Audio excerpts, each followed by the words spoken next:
दिल्ली।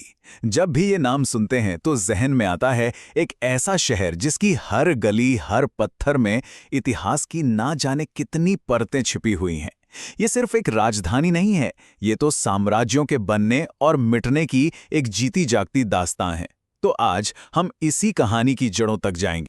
जानते हैं, इस एक लाइन में ही दिल्ली का सदियों का सच छिपा है। ये शहर एक फिनिक्स पक्षी की तरह है, जो हर बार अपनी ही राख से और ज्यादा शान से उठ खड़ा हुआ। हर जमाने ने इस पर अपनी एक छाप छोड़ी और इसकी पहचान को और भी गहरा बना दिया। हाँ, यही वो सवाल है जिसने इतिहासकारों और पुरातत्वविदों यानी आर्कियोलॉजिस्ट्स को सदियों से उलझा रखा है। आखिर दिल्ली का पहला पत्थर रखा कहाँ गया था? इसकी नींव किसने रखी और कब?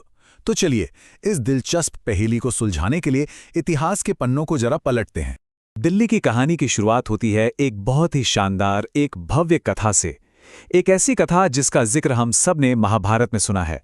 जी हाँ, ये कहानी है इंद्रप्रस्थ की, पांडवों की उस महान राजधानी की जिसे अक्सर दिल्ली का पहला पौराणिक शहर कहा जाता है। ऐसा कहा जाता है कि ये शहर इतना इतना भव्य और सुंदर था कि इसकी तुलना सीधे देवराज इंद्र की राजधानी अमरावती से की जाती थी। ये सिर्फ एक शहर नहीं था, बल्कि ये धर्म और न्याय का एक प्रतीक था। तो इस पौराणिक शहर का जिक्र हमें कहाँ-कहाँ मिलता है? देखिए, पुराने ग्रंथों में इसके कई नाम मिलते हैं और हर नाम इसकी शान को और बढ़ाता है। महाभारत में तो इसे पुरत्तमम कहा गया है, मतलब शहरों में सबसे उत्तम, the best of all cities. तो ये सिर्फ एक कल्पना तो नहीं हो सकती, ये एक गहरी कल्चरल मेमोरी का सबूत है। तो एक तरफ तो है ये शानदार पौराणिक कहानी और दूसरी तरफ है जमीनी हकीकत की तलाश। सवाल ये है कि क्या इंद्रप्रस्थ के कोई फिजिकल सबूत, कोई भौतिक निशान मौजूद हैं? चलिए अब मिथक की दुनिया से निकलकर देखते हैं कि पुरातत्व यानी आर्कियोलॉजी हमें क्या बताता है। सदियों से एक बहुत मजबूत मान्यता चली आ रही है कि आज का जो पुराना किला है ना, वो ठीक उसी जगह पर बना है जहां कभी पांडवों का इंद्रप्रस्थ हुआ करता था। यहां तक कि अबुल फजल की आईने अकबरी जैसे कई पुराने ग्रंथों में भी इसी तरफ इशारा मिलता है। और बस यहीं पर कहानी में एक बड़ा ही दिलचस्प मोड़ आता है। एक तरफ तो मजबूत साहित्यिक सबूत हैं, लोगों की कहानियां हैं, और दूसरी तरफ दशकों की खुदाई के बाद भी आर्कियोलॉजिस्ट को उस जमाने के किसी बड़े भव्य शहर के कोई ठोस सबूत नहीं मिले हैं। तो अब सवाल ये है कि सच किसे माना जाए? मशहूर इतिहासकार उपिंदर सिंह का ये कहना इस पहेली को समझने में काफी मदद करता है। इसका मतलब यह है कि इंद्रप्रस्थ शायद पत्थरों से ज्यादा लोगों की यादों और कहानियों में जिंदा रहा है। ये दिल्ली की सामूहिक चेतना का एक ऐसा हिस्सा है जिसके लिए पुरातात्विक सबूत शायद उतने मायने नहीं रखते। तो ठीक है, मान लेते हैं कि इंद्रप्रस्थ एक पहेली है, लेकिन क्या इसका मतलब ये है कि दिल्ली का कोई और प्राचीन इतिहास ही नहीं है? नहीं, ऐसा बिल्कुल नहीं है। बल्कि इसके तो इतने ठोस सबूत हैं जो हमें पौराणिक कथाओं से भी बहुत पहले के समय में ले जाते हैं। चलिए अब उन पर एक नजर डालते हैं। ये टाइमलाइन देखिए, ये साफ बताती है कि दिल्ली का ये इलाका हमेशा से कितना अहम रहा है।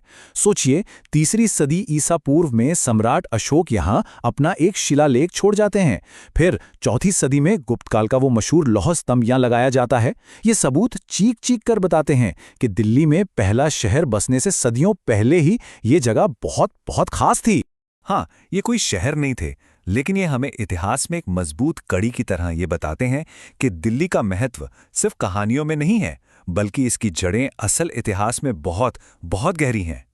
और अब हम आते हैं इस पड़ताल के सबसे अहम पड़ाव पर, उस जगह पर जहां हमें दिल्ली के पहले ऐतिहासिक रूप से प्रमाणित शहर के पुख्ता सबूत मिलते हैं। और ये कहानी है लाल कोट की। इस कहानी का हीरो कौन है? ये नाम याद रखिएगा, अनंगपाल द्वितीय।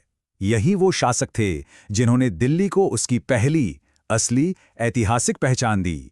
तो देखिए, कहानी अब एकदम साफ हो जाती है।